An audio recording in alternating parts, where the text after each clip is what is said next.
और तस्वीर ये उभर के सामने आ रही है कि मध्य प्रदेश, राजस्थान और छत्तीसगढ़ में भारतीय जनता पार्टी मोदी जी के नेतृत्व में शानदार विजय की तरफ आगे बढ़ रही है। नमस्कार दोस्तों, आज के वीडियो में हम बात करने वाले हैं एक ऐसे शख्स की जिन्होंने राजनीति में रहते हुए इंजीनियरिंग की पढ़ाई की और न सिर्फ उन्होंने इंजीनियरिंग की बल्कि इंजीनियरिंग में पीएचडी भी की और पीएचडी करने के बाद भी वो मेन स्ट्रीम पॉलिटिक्स का हिस्सा रहे। जी हाँ दोस्तों, हम बात कर रहे हैं सुधांशु त्रिवेदी की, जो उत्तर प्रदेश से राज्यसभा सांसद हैं, साथ ही भाजपा के राष्ट्रीय प्रवक्ता भी हैं। चलिए जानते हैं भाजपा के जाने माने नेताओं में से एक और सबसे बेहतरीन राष्ट्रीय प्रवक्ता सुधांशु त्रिवेदी के सफर को। आखिर कैसे उन्होंने ये मुकाम पाया। वीडियो को शुरू करने से पहले आपसे गुजारिश है कि वीडियो पूरा जरूर देखें और वीडियो अच्छा लगे तो हमारा चैनल भी सब्सक्राइब करें। धृति क्षमा दमोस्तेयम शौच इंद्रिय निग्रह धी विद्या सत्यम अक्रोधो दशकम धर्म लक्षणम। दोस्तों, मशहूर भाजपा प्रवक्ता सुधांशु त्रिवेदी का जन्म लखनऊ में हुआ था। उन्होंने लखनऊ के ही यांत्रिक कॉलेज से इंजीनियरिंग की डिग्री लेने के बाद मैकेनिकल इंजीनियरिंग में पीएचडी भी किया। इसके अलावा वो कई यूनिवर्सिटीज में स्पीकर के तौर पर भी गए। गणित यानी मैथमेटिक्स उनका पसंदीदा विषय था, तो उन्होंने राजनीति में रहते हुए भी गणित की पढ़ाई जारी रखी। वो बताते हैं कि वो इंजीनियरिंग के क्षेत्र में अपना करियर बनाना चाहते थे, लेकिन उनसे पॉलिटिक्स छोड़ी नहीं गई। आपको बता दें, सुधांशु राजनीति में छोटी उम्र में आने वाले नेता के तौर पर जाने जाते हैं।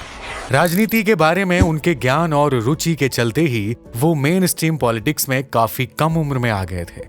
उनके बारे में यह भी फैक्ट्स है कि वो सबसे कम उम्र में उत्तर प्रदेश के मुख्यमंत्री के सूचना सलाहकार बने थे। इतना ही नहीं बल्कि 35 साल की उम्र में ही उन्हें किसी राष्ट्रीय राजनीतिक दल यानी भाजपा के अध्यक्ष का राजनीतिक सलाहकार बनाया गया था, जो कि अपने आप में एक रिकॉर्ड है। उसके बाद सुधांशु एक विचारक, विश्लेषक और राजनीतिक सलाहकार के रूप में पहचाने जाने लगे और ये पहचान सुधांशु की यूएसपी बन गई थी। साल 2014 के आम चुनाव में सुधांशु त्रिवेदी की महत्वपूर्ण भूमिका बताई जाती है। वो इस चुनाव के दौरान मीडिया एंड कम्युनिकेशन की कोर टीम का हिस्सा थे। टीम में रहते हुए उन्होंने सुषमा स्वराज, अरुण जेटली और वर्तमान गृह मंत्री बीजेपी प्रेसिडेंट अमित शाह के लिए जमकर प्रचार किया और ये सुधांशु जी के ही प्रचार का नतीजा था कि 2014 के चुनाव में भाजपा एक तरफा जीत हासिल करके सत्ता में आ गई। यहीं से सुधांशु ने मोदी और शाह को प्रभावित कर दिया और सुधांशु को अपनी राजनीतिक दक्षता के कारण मोदी और शाह का पसंदीदा प्रवक्ता भी माना जाने लगा, जिसके कारण हमने कई बार मंच से अमित शाह को सुधांशु की तारीफ करते हुए देखा। वे सुधांशु की तारीफ का एक भी मौका नहीं छोड़ते। सुधांशु के बारे में ये किस्सा आम है कि वे जब बोलना शुरू करते हैं तो प्रतिद्वंदी के होश उड़ जाते हैं कि वो अगला तथ्य क्या रखे। ये सुधांशु की 2014 की मेहनत का नतीजा है कि 2019 के लोकसभा चुनाव में मोदी सरकार एक बार फिर से उन पर भरोसा करती है और इस बार सुधांशु को देश के सबसे हॉट राज्य में से एक यानी भाजपा की जीत पर खतरा बनकर मंडराने वाले राज्य राजस्थान की जिम्मेवारी सौंपी है। सुधांशु ने इस जिम्मेवारी को हाथों हाथ लिया और यहाँ से भाजपा को एक अच्छी स्थिति प्रदान की, जो मोदी सरकार की प्रचंड जीत में भी बड़ी भागीदार रही। इस फकीर की झोली को भर दिया। 2019 के लोकसभा चुनाव को जीतकर भाजपा ने कई रिकॉर्ड्स बनाए थे, जिसमें सुधांशु अहम चेहरा थे।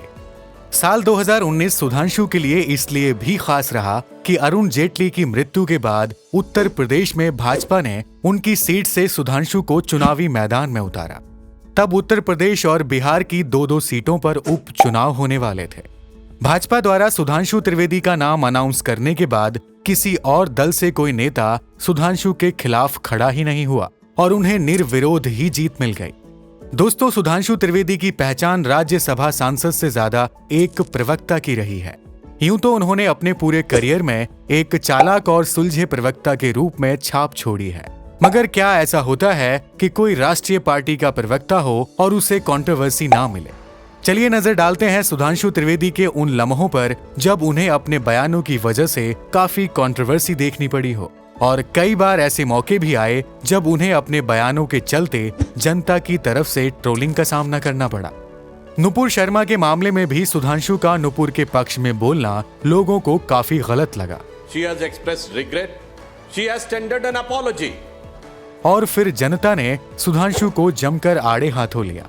इसके अलावा महाराष्ट्र की सत्ता पर भी सुधांशु ने जमकर बयान दिए, जिसकी वजह से कई बार ये ट्रोल भी हुए।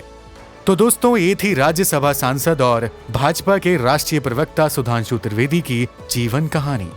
ऐसे ही तमाम इंफॉर्मेटिव वीडियोस के लिए सब्सक्राइब कीजिए हमारा चैनल और बेल आइकन को जरूर दबाइएगा, ताकि हमारी अगली वीडियो की नोटिफिकेशन आप तक सबसे पहले पहुंच जाए। मिलते हैं अगली वीडियो में, तब तक के लिए आपका बहुत बहुत आभार। जय हिंद, जय भारत।